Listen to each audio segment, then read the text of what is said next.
and I can see my own silhouette. I'm getting stronger, step by step. The clock is ticking, but there's no time for me. I've been flying from town to town, from London to Taiwan. I've been all around the globe, trying to protect your soul. We are heroes tonight. We will fly above the sky. We are heroes tonight.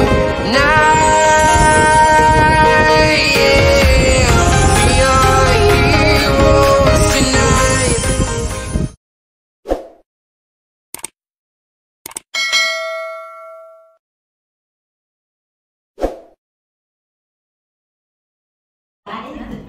Okay, thank you, Diva. Good morning mga kasama. Kumusta kayo dyan? Anyway, siguro kunting update lang naman tungkol dito sa Pilipinas. So far, ang DMW ngayon ay kausap tayo directly, lalo na kapag tungkol dun sa mga overseas Filipinos. Ito man ay domestic worker, caretakers, o yung mga seafarers, yung mga basta land-based and sea-based, ay tayo ay nakaupo na ngayon doon sa OFTCC. Ibig sabihin ng OFTCC, ano yan, parang tripartite siya, na kung saan nandyan yung government, yung ngayon DMW, tapos andyan yung employers, andyan yung civil societies, yung mga NGOs. Pero pagdating sa mga workers, Pinay ang nandyan na nakaupo. Kaya ang maganda ay kahit pa paano na ipaparating natin sa ating government yung mga pinaing ng mga domestic workers, mga caretakers. Ay, sorry Justin and you have to get someone to interpret because I just want to speak in Tagalog so it's more convenient for all. I hope Ruth or anyone will translate it for you. Is it okay? Okay, thank you so much. Itutuloy ko lang, kaya yung mga kinain natin, kung ano man yung issues na nararanasan natin sa ibang bansa, o kung ano man yung gusto natin na gawin ng gobyerno natin para maproteksyonan tayo, yan ay naipaparating na directly sa ating DMW, yung Department of Migrant Workers.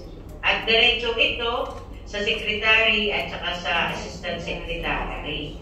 Kaya isang magandang pagbabago kasi first time sa lahat ng government departments ay meron ng nakukonsulta na talagang manggagawa. Hindi kagaya ng dati, ang ONTCC, although nakaupo tayo ngayon bilang PLU dati, pero minority yung ano natin kasi parang tayo lang din uli. Pero this time, dahil ang Pinay ay galing sa 8 country, meaning hindi na lang Hong Kong yung pinaparating natin na issues, kundi galing na sa 8 country. Alam niyo, sinong nakakaalam kung saan-saan ang Pinay? May premyo kung sinong makakasagot. Sino-sino yung mga kasama nyo, mga kapatid sa PLU, kung sino-sino yung mga kasama natin sa Pinay? Saan country ito? Macau. Want to try? Wala, wag lang sa Mexico. Sorry. Mga kapatid, tayo. Just try. Anyway, my premyo. I have a surprise, a gift para sa inyo. Bibigay ni Rowena mamaya. Oh, try. Go. Next. Sino yung nakakaalam? Israel. Wala.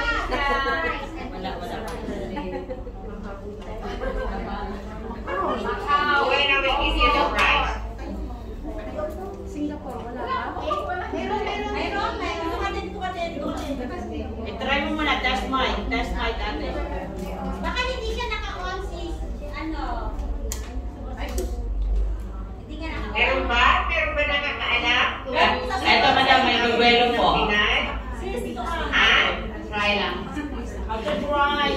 Give a try. Macau, Malaysia, Hong Kong, Taiwan, and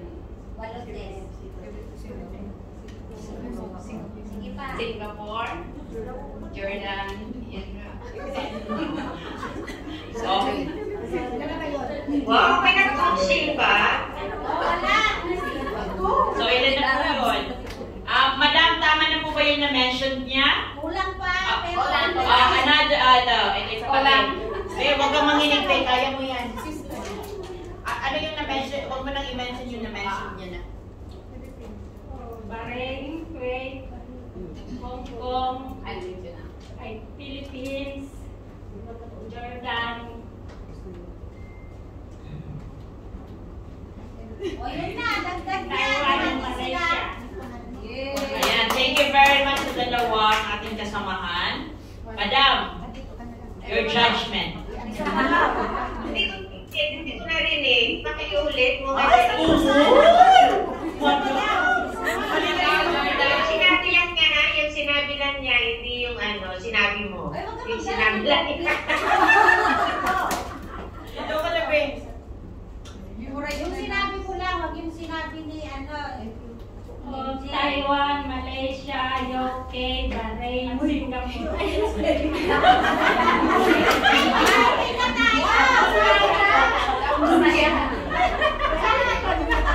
Okay, madam, may isa pang magta-try po. Hong Kong, Macau, Philippines, Yan, lapit mo, Ben. Malaysia, Hong Kong, Macau, Taiwan, and then Ay, hindi akong answer. Sa Middle East, ano? Bahrain, and then Bahrain. Ilan pa na Jordan?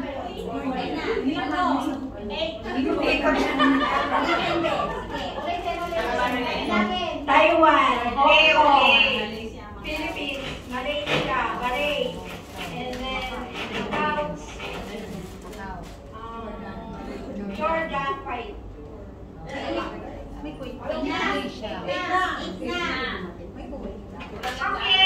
Palakpakan naman po. Nice try. Madam, ano po yan? Out of 8. Ilan po nakuha nila? 8 of 8? 8 naman, kung titignan niyo mga kapatid, dapat alam niyo kung sino-sino yung makasama niyo sa Pinay.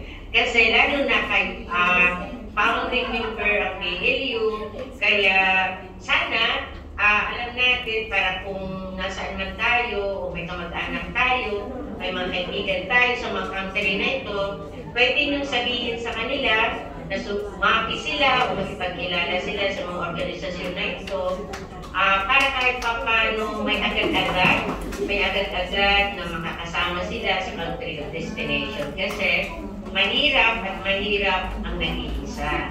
Huwag tayo makontento kahit mabait pa yung amo. Huwag tayo makontento na hindi tayo nag-develop.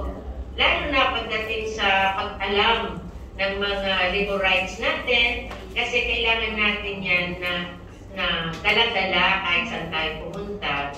Kasi hindi madali kapag nakakaranas tayo ng abuso o diskriminasyon o ang pamang abuses, hindi madali na mag-isa ka lang. Yan yung lumalabas, yung pag-self-pity, yan yung lumalabas na parang mentally disturbed tayo.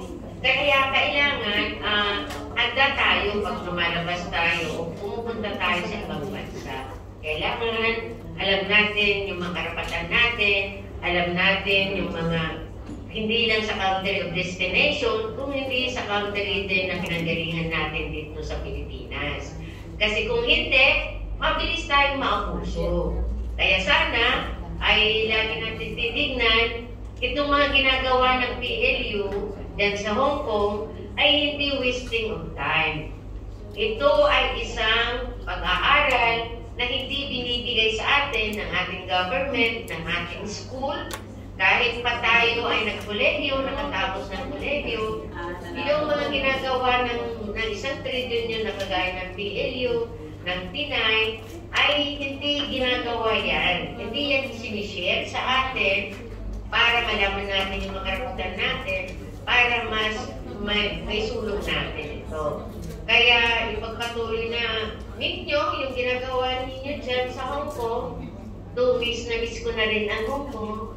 At saka yung ginagawa natin ganito. Kasi ko personally, sa mga ginagawa natin na ganyan, doon ay nade-develop pa rin ako kahit na marami na tayo na pagdaanan. Still, mag-continue tayo na mag-develop ng sarili natin, lalo na kapag nasa ibang bansa tayo. Napakahirap ang mag-solo. Kaya lagi nang titingnan, dapat sumasama kayo, nagiging parte kayo doon sa mga organisasyon na progresibo kagaya ng PLU, ng UDO, ng FADU dyan sa Hong Kong, kasi sila talaga yung totoong magbibigay ng gabay, ng protection, at mabilisan na pagtulong pag nangangailangan tayo ng tulong. Kaya huwag niyong kakalimutan, yan sa Hong Kong, yung FADU, yung PLU, yung UDO, yung mga kasama natin na ibang nationals, kagaya ng TIMU, ng UNPW, yung mga Indonesian natin, mga kaparehas na domestic workers, lahat dyan ay pwedeng magtulong-tulong para mabago yung sitwasyon natin dyan sa Hong Kong. Kasi di naman po pwede na isang national lang ang nagpupus ng pagbabago. Kaya kailangan lahat ay magkakasama. Kaya thankful tayo. May mga kasama tayo na mga locals na sumusuporta sa atin. Lalo na kagaya nila Justin, nila Ann, nila Fish, nila yung GWB. Kaya maano pa rin tayo, malaki pa rin tayo kasi naandyan sila na hindi nangingiling magbigay ng gabay sa atin kapag nangangailangan tayo ng tulong.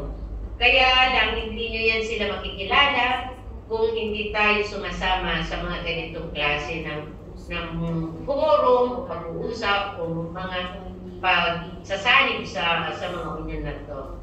Kaya mga kapatid dito sa Hong Kong, dito sa Hong Kong, alam niyo ba na nag-iibs ko talaga ang Hong Kong? Akala ko nasa Hong Kong pa rin ako. Dito sa Pilipinas, ang Pinay naman, yung United na kapatid natin sa Pinay, yung United Domestic Workers Union, siya rin yung nagsusulong para doon sa kasambahay, na protection, at yung Pinay ay mas ang tutok niya ay yung ang international. Kaya kung titignan natin, first in history, be proud na kayo yung isang founding member ng Pinay kasi one and only and first time ito na transnational of Filipino domestic workers at caretakers na nabuo sa tagal na 50 years ang migration program ng gobyerno natin. Pero first time na merong transnational na ganito na nangyari. Kaya ang gobyerno natin ay very proud kahit papano, kaya gusto nilang makipag-usap sa atin kasi ito yung kauna-unahan. Kaya sana maging proud ang mga PLU members, leaders natin at ano kasi ito, parang historical ito na